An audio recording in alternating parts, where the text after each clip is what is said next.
आजही सांगतो की 10% ईव्हीएम मॅनेज्ड आहे.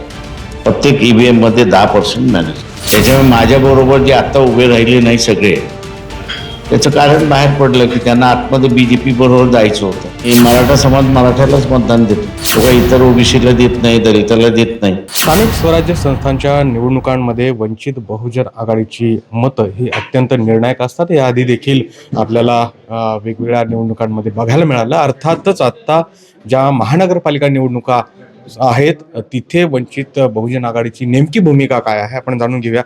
खरं तर मुंबईमध्ये तुम्ही सोबत आहात काँग्रेसच्या, पण तिकडे नव्हतात काल. ते असे त्या स्थानिक युती आहेत, ते स्थानिक युती स्थानिक पातळीवरती आहे. महाराष्ट्राच्या पातळीवरती असेल तर मग महाराष्ट्राची कमिटी त्या ठिकाणी असेल.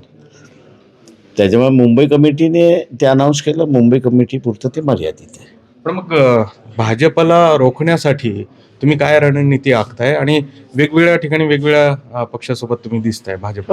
असं आहे, त्याच्यामध्ये ज्यांची जिथे जिथे ताकद आहे आणि जे निवडून येऊ शकतात आणि त्यांच्याबरोबर आम्ही असताना बसलेलो आहोत. मतविभाजनाचा फटका पुन्हा एकदा बसेल आणि भाजपलाच फायदा होईल असं ही चर्चा आहे. ही जी आहे ना, ही चुकीची नॅरेटिव्ह आहे. त्याच्यामध्ये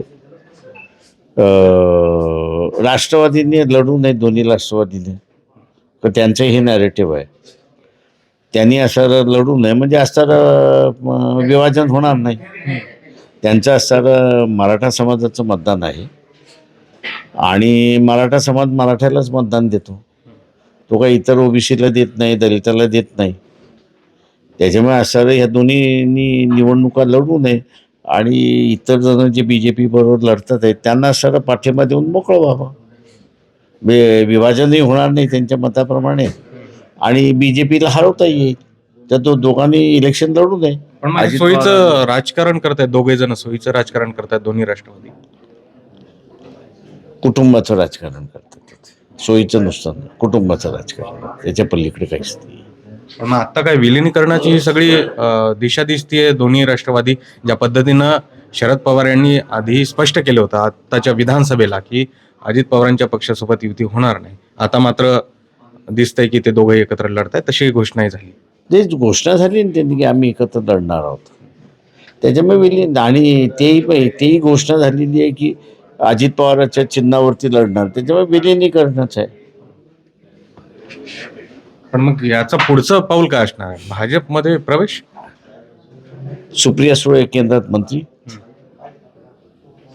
त्याचा अर्थ तुम्ही काढा. आपण मग एकंदरीत पुणे आणि पिंपरी चिंचवड जर बघितलं तर वंचितची काय भूमिका असणार आहे? पिंपरी चिंचवडमध्ये तर भाजपने 125च्या जागा जिंकू असा विश्वासही व्यक्त केला. आजही सांगतो की 10% ईव्हीएम मॅनेज्ड आहे.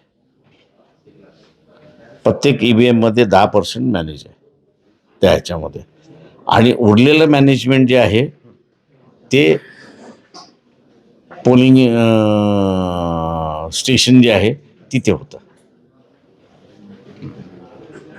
त्याच्यामुळे माझ्याबरोबर जे आता उभे राहिले नाही सगळे, त्याचं कारण बाहेर पडलं की त्यांना आतमध्ये बीजेपी बरोबर जायचं होतं. Thank you sir. अगदी राज ठाकरे जिथे आहेत सोबत तिथे मात्र आपण बघतो की काही ठिकाणी काँग्रेस आहे शिवसेनेसोबत किंवा आम्ही नाही आहोत. मग आम्ही नाही. नेमकं काय दिसतं? आम्ही तिथं नाही आहोत. त्यांनी आपलं उत्तर द्यावं, मी देणार नाही.